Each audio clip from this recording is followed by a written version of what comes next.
Welcome to Only for Your Ears and today's episode 27, The Last Pearl by Hans Christian Andersen, which I've renamed as A Tear for Life. The structure will remain the same, starting off with a summary where I'll digress and highlight the most important points. Maybe there'll be an interpretation throughout the summary. Then I'll go on to my personal and critical review on how this fairy tale plays in today's society, using some of the same sentences or the highlights from the summary to frame my review and give examples, mainly from films that connect with what's going on in today's society. Then I'll continue with the trigger points. Some will be good and some will be bad, and they're all connected to my life experience. So let's begin with The Last Pearl, or as I've renamed it as A Tear for Life. The Last Pearl is a fairy tale by Hans Christian Andersen that tells the story of a rich and happy household that welcomes the birth of a son. I digress. It's interesting how birth and death are inextricably linked. As the family celebrates the guardian spirit of the house, I digress. So, the guardian spirit is being ushered by the angel to connect with the son. Along with the child's angel, notice that one gift from the fairies is missing, the last pearl. I digress. Pearls can also represent the journey of the soul. This seems appropriate for this story. The good angel guides the guardian spirit to find the powerful fairy who can provide this final gift. I digress. I believe this last gift cannot be captured like an object. It's more emotional than just a mere object to be held. Interpretation. The last poem can be interpreted in several ways as it explores various themes such as grief, sorrow, the value of life's experiences, and the connection between heaven and earth. I digress.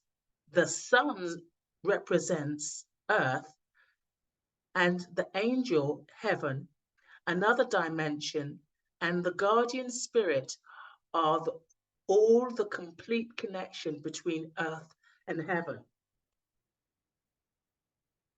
The angel leads the guardian spirit to a house of mourning where a mother who had been the heart of the family has recently passed away.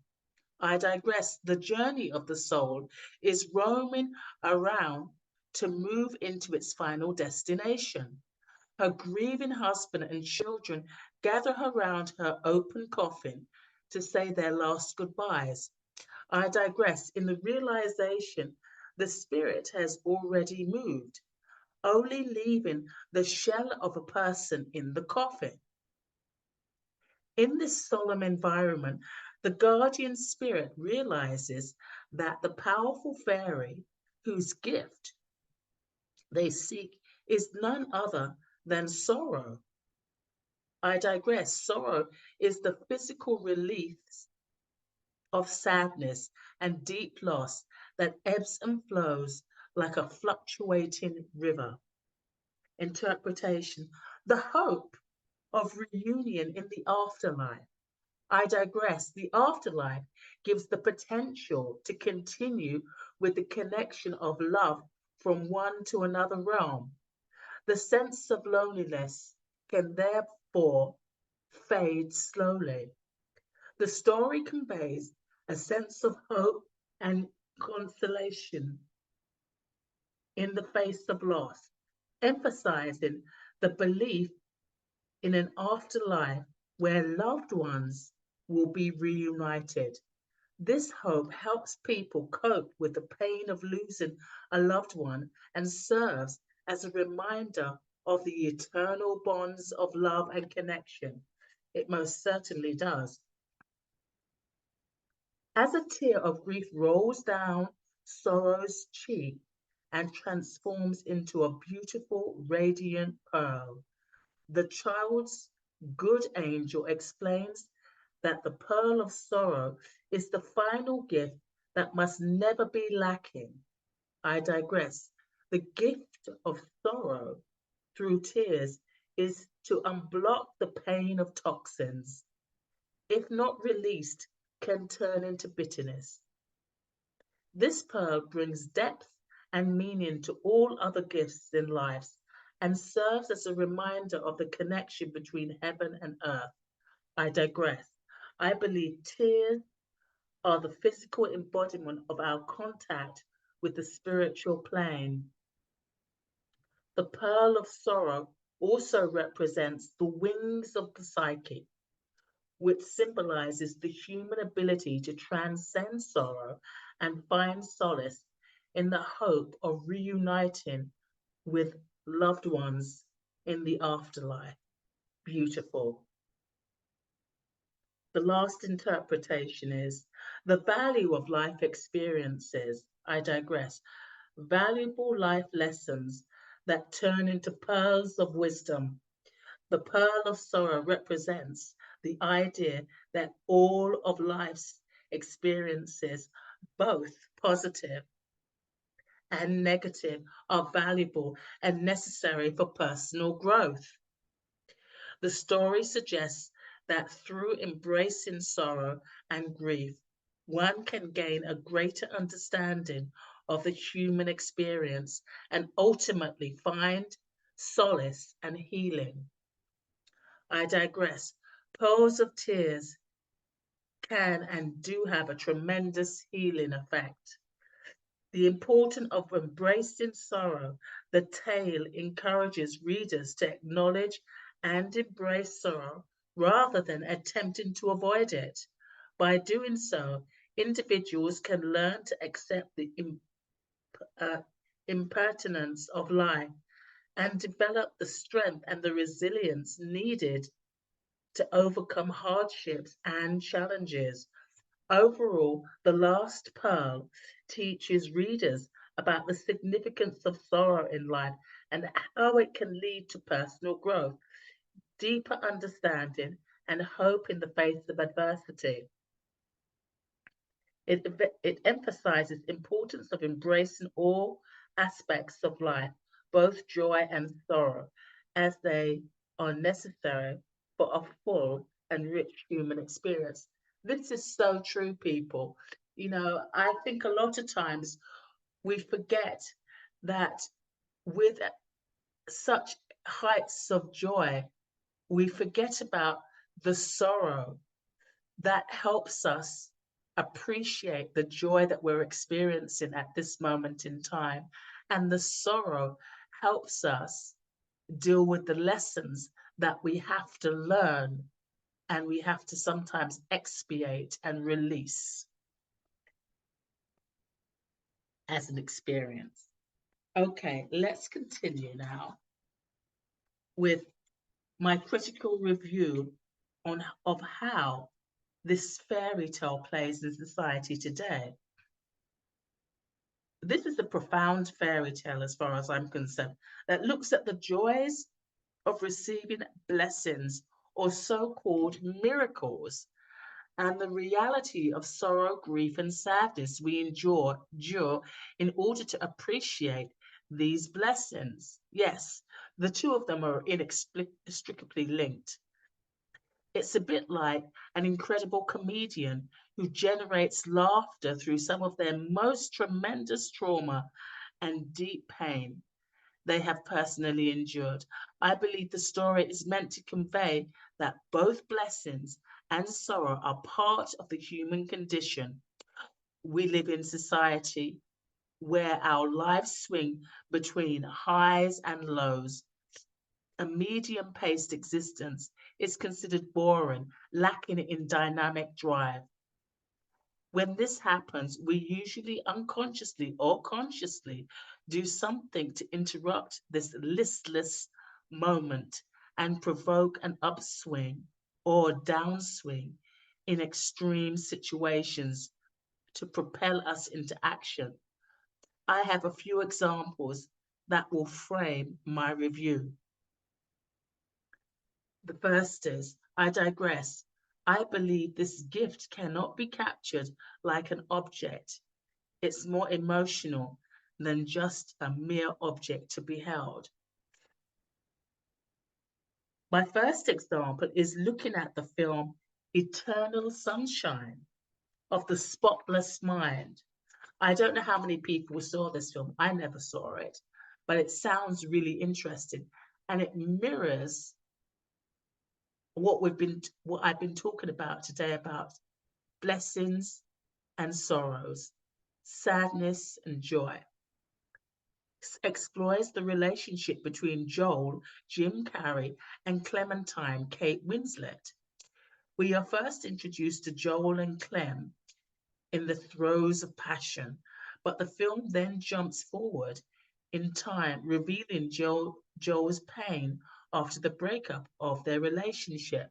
In the film, there's a technological advancement that allows people to permanently delete sections of memory from their brains. Clem undergoes this procedure and permanently deletes Joel from her subconscious. When Joel finds out, he replicates the process in order to bury her indefinitely. He enlists the help of the tech company founder and his lead technician to delete Clem's one memory at a time. What a pity.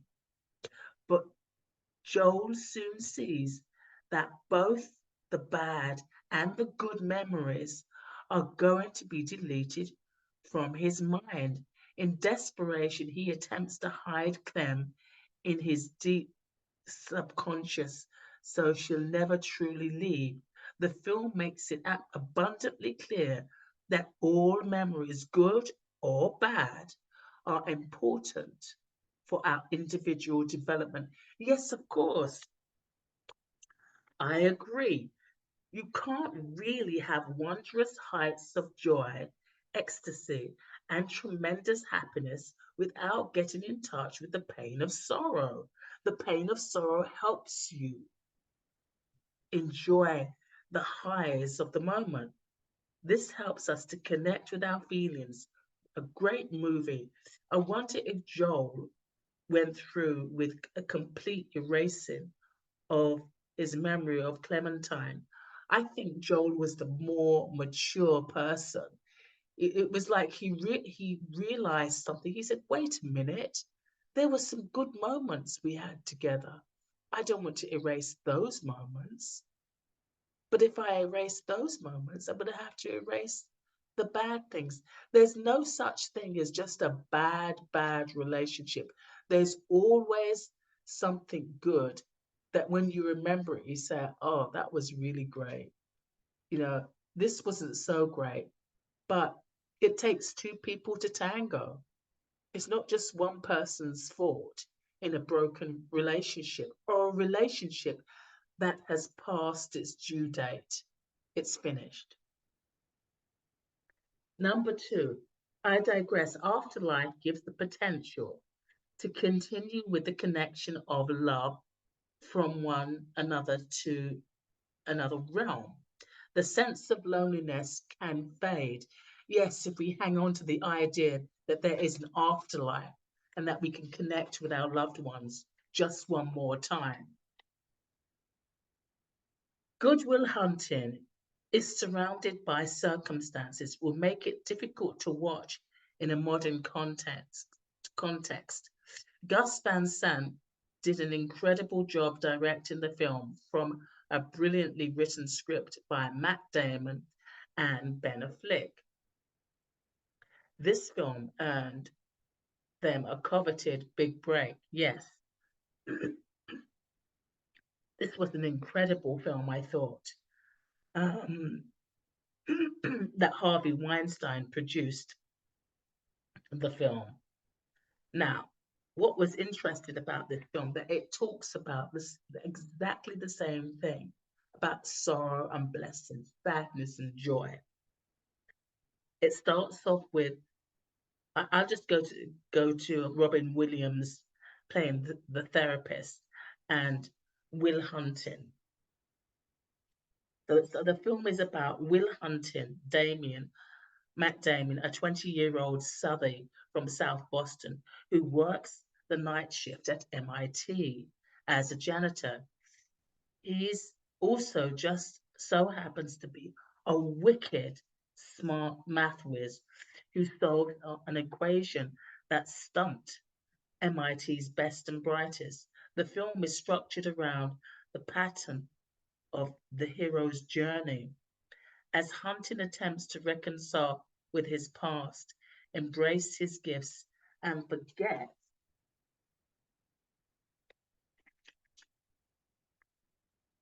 his Boston roots that have forced him to hide, that makes uh, forced him to hide what makes him special. It's amazing how we try to escape our roots. And these are the very nuggets that make us who we are today. He does all this with the help of his therapist and his new armor, a Hartford undergrad who schools him at every turn, be it personal or intellectual.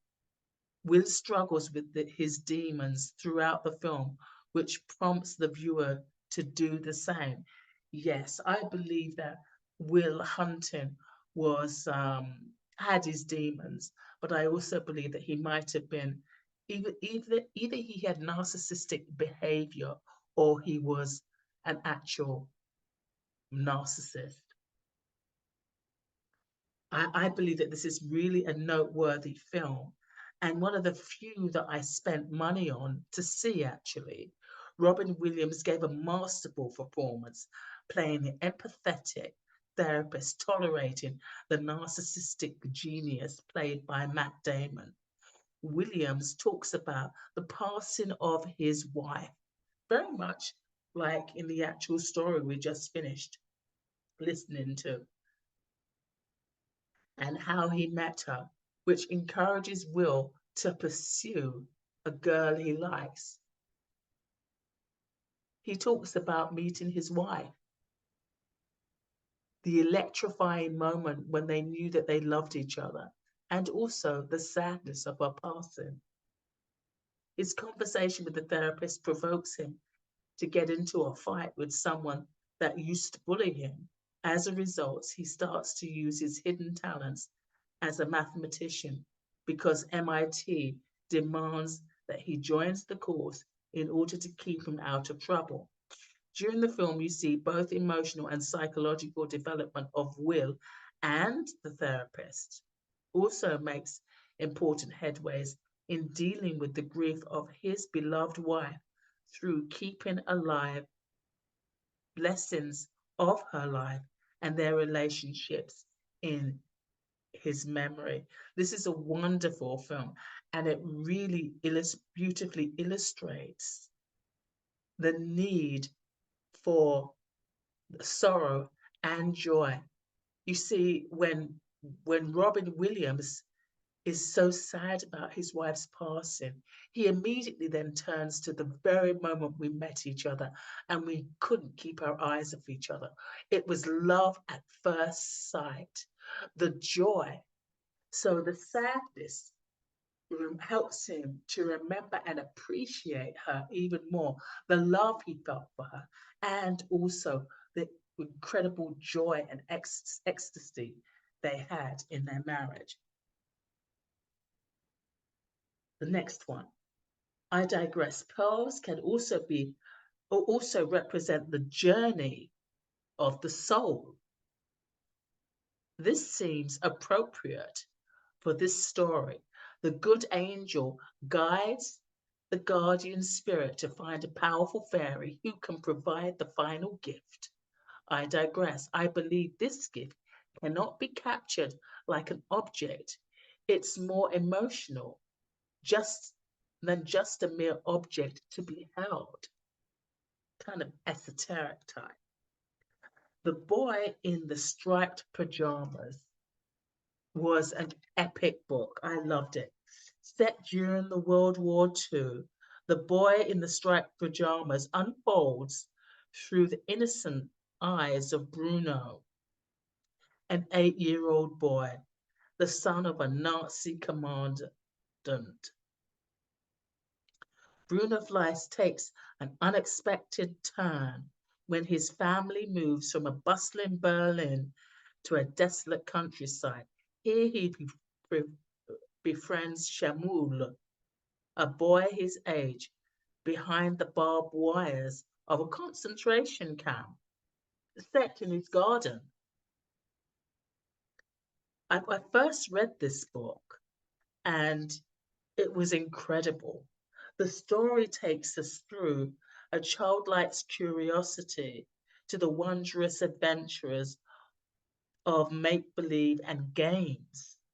With the backdrop of a concentration camp, poor Bruno doesn't really know what's going on, and Shamul doesn't want to tell him until one day Bruno's curiosity gets the better of him and he disappears into the concentration camp. Now, I saw the film and I also read the book. I must express something that the book allows us to capture and to be that child and to live that experience through a child's eyes, maybe through our connecting with our own inner child. The film robs us of that. The film basically just gives you the story, but doesn't allow you to have the imagination and the curiosity of Bruno.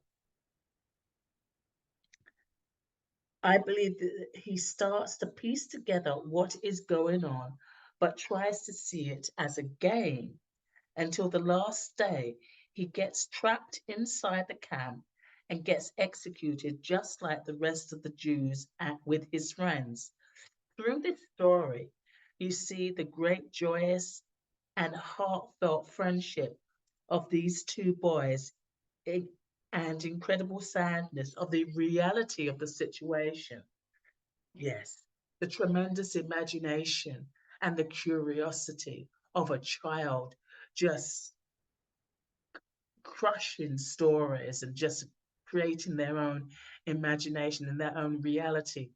And then it falls very hard against the authentic truth that they are in a concentration camp and the game that they were playing can no longer be played.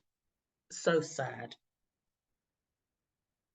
Through the story, you see the great joyous of the situation. Bruno's escapism protects him until it can't any longer.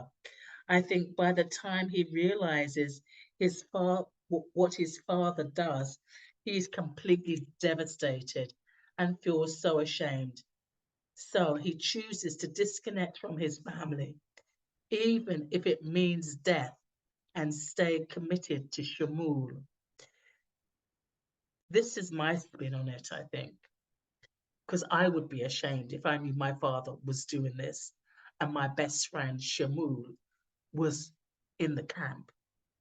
Surely he must have known who his father was. Of course he did.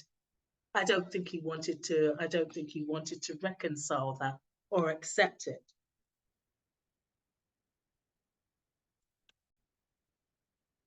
And now for the trigger points. For the trigger points, we're really going to talk about a lot of some of my experiences. We'll take a look at, I believe the last gift cannot be captured like an object, is more emotional than just a mere object to be held. My experience, the first trigger that I felt. Now, this was really interesting. I used to live in Amsterdam and I worked for a couple. I cleaned their house while I was working as a dancer. And I had one night when I came home from work, I was cleaning, but I was also cleaning for somebody else, a former dancer who had a shop. that had a muffin shop. He's an American. And I came home. It was February 9th. I think it was 1998. And I had a premonition that one of the two men that I worked for was going to lose their mother. And I remember it because I was soaking my feet and it was 8:45 p.m. on a Sunday evening. And I thought, oh my goodness, I immediately thought of the man whose shop that I had finished cleaning. And I thought, oh, he would be devastated if he lost his mother. Why am I feeling this? I don't want to feel this. And then for some strange reason, at 9:30, I was making myself something to eat, and I started stirring the noodles. I love noodles. And I started to think of this other person that I worked for and his wife. And I started to think of this particular man, Dutch man, because it was like I never trusted him. I didn't like him that much, even though I thought he was a very good looking guy. But I didn't like him. It's not because I fancied him. I didn't fancy him. I just didn't trust him. Maybe I didn't trust myself. Who knows? But a thought came to mind, and he said, he's a really nice person, Melody. You can trust him. He's a good person. He really is. And I was specifically thinking about him. And then at between 10 and 11 o'clock, I started to have this anxiety attack. I can't believe it. I couldn't believe it. I had this anxiety attack and I ran downstairs and I immediately shoved something in my mouth. I got a bar of chocolate and shoved it in my mouth. And I had a glass of wine I still had upstairs. And I thought, oh my goodness, don't tell me his wife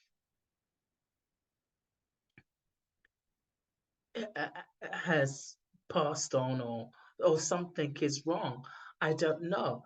It went from the mother to his wife, and I was really, just having an anxiety attack.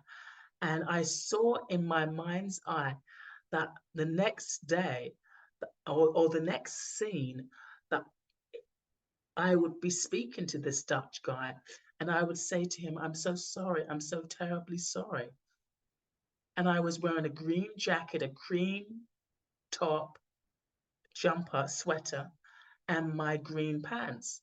And he had bare feet, faded jeans, and a black turtleneck top. And his arms were folded, and he was sitting on a chair behind the table that I had just polished.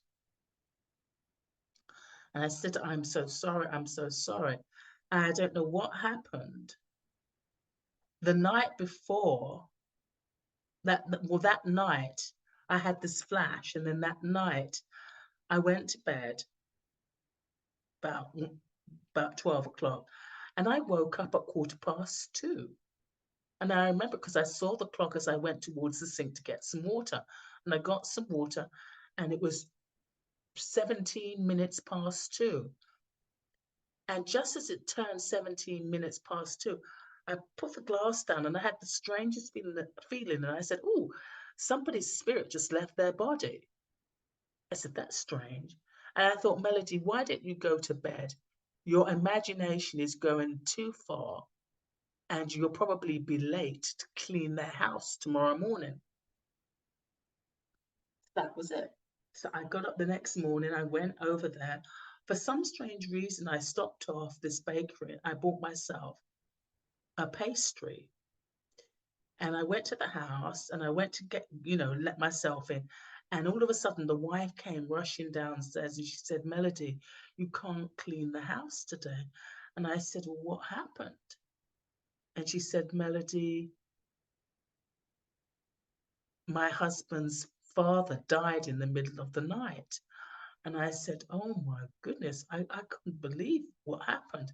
And I immediately shoved a pastry in my mouth because I was having an anxiety attack. So she said, we'll call you at the muffin shop that I worked at and let you know when is a good time this week to come and clean the house. So I said, oh, I'm so sorry that his father died. And I left and I was walking down the street. And I thought, oh my goodness, well, at least I was wrong. It wasn't the mother, it was the father. But everything else my wheels started to turn. But anyway, a couple of days later, I met Hilbrand, this person, this Dutchman, and I spoke to him and I told him what had happened. But it happened, my premonition, what happened. I said at 9:15, I had a feeling that somebody was going to lose a parent, that their mother. So I was wrong. And the reason why I explained it to him, because he always said, Melody, your intuition is off the charts. You should open up a clairvoyant shop because you're so sensitive and you pick up so much. Says, well, I was wrong about your mother. It was your father, and I'm really sorry. He said, it's so strange. It's my dad passed away because everybody always expected my mother to pass because she was the one that was really ill. I said, well, at 9:15, I had this premonition. He said, it's really interesting.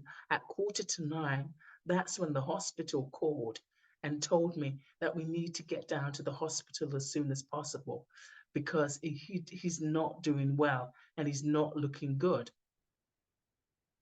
And then I said, at 9:30, I had this feeling about you. And that was very, very nice. And we're saying, you can trust this man and he's a really nice person.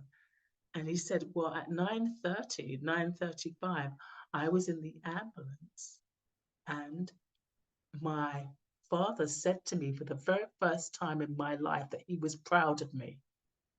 I guess he must have known that he may not last long. And so at least he could tell his son that.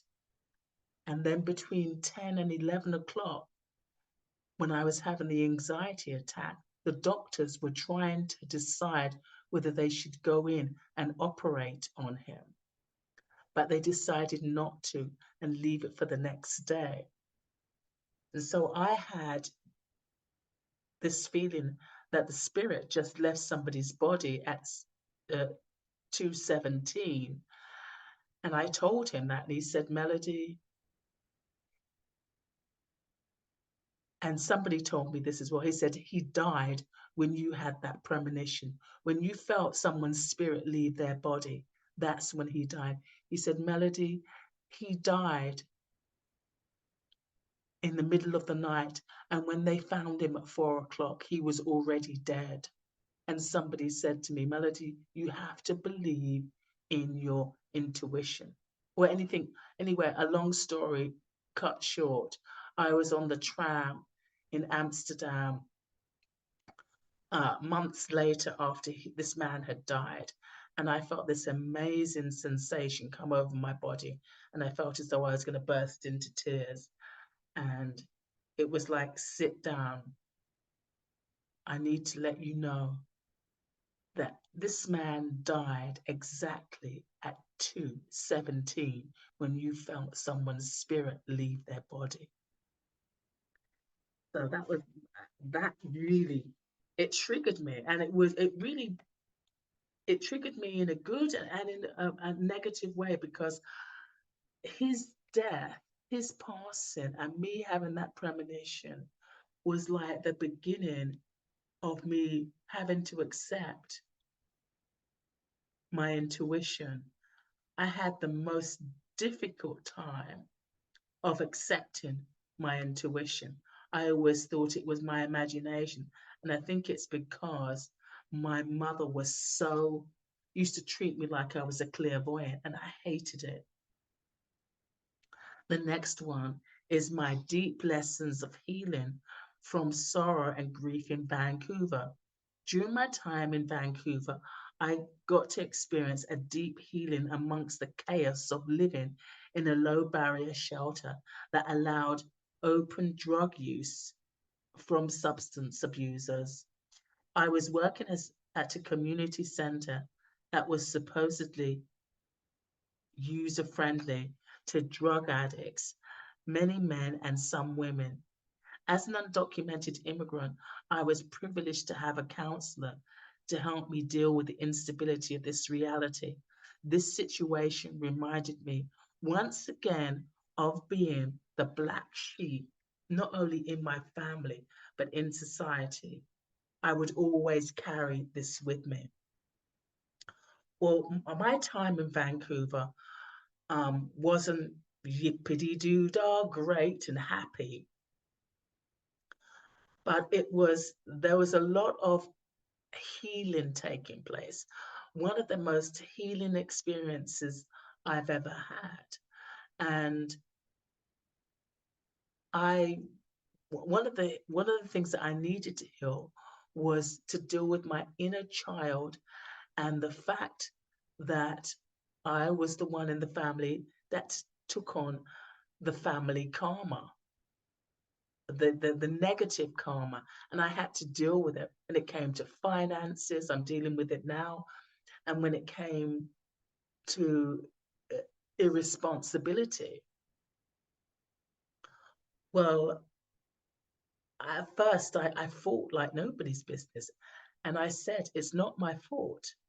It's not my responsibility. She says, you're right, it's not your fault, but you can spend the rest of your life saying it's not my fault, it's not my responsibility, or you can do something about it. And I was really having a difficult time because I was just like dead set against it. It's not my fault. And then I was reminded of Barack Obama when he first took over the presidency from George W. Bush, who I felt was a very well read man and quite capable, but lazy and incompetent. He chose to be lazy and incompetent. Anyway, he left Barack so many catastrophes worldwide and inside the country. And I used to get so tired of President Obama, just always speaking nice about him. I don't care that he was nice to him when he first won the election. Who cares? He left a disastrous mess that was almost impossible to clean up. But just as I was about to just give up on Barack, something dawned on me. And I realized that Barack was cleaning up his messes, but he wasn't saying that I am the engine to these messes. What he decided to do was use the power of his presidency to transmute the disaster of George W. Bush. And as I realized that, I thought, you clever, clever man. And that realization helped me deal with it's time for me to deal with my family karma. And I ended up writing a poem.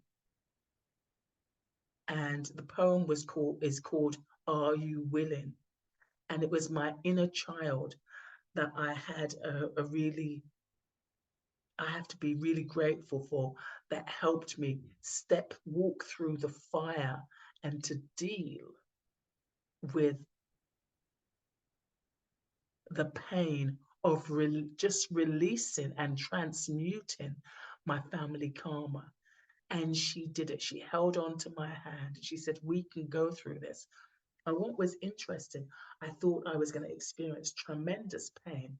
But what happened was I didn't feel any pain at all.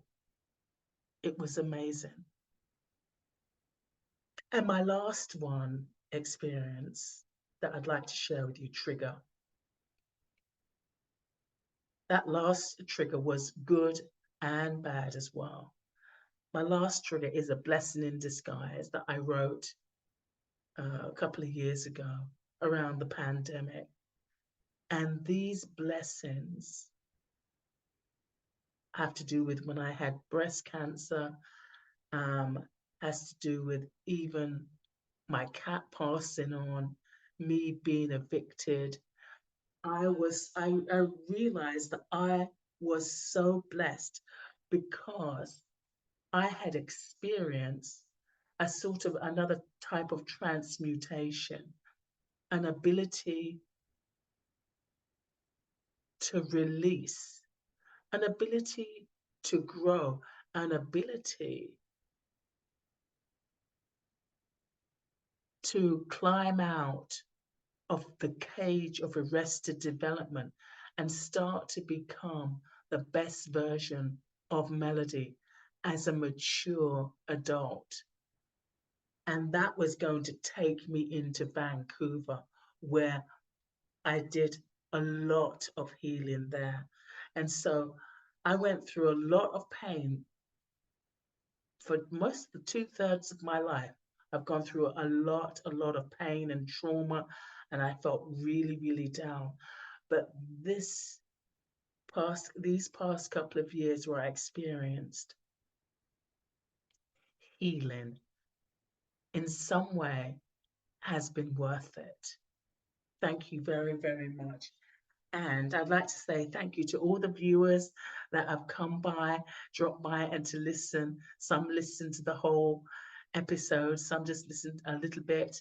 But I thank you so much. And I'd like to leave you with my typical phrase, and that is healing is a lifelong lesson, blessing, and gift. Talking about blessings from our episode today of blessings and gift, mind, body, and soul.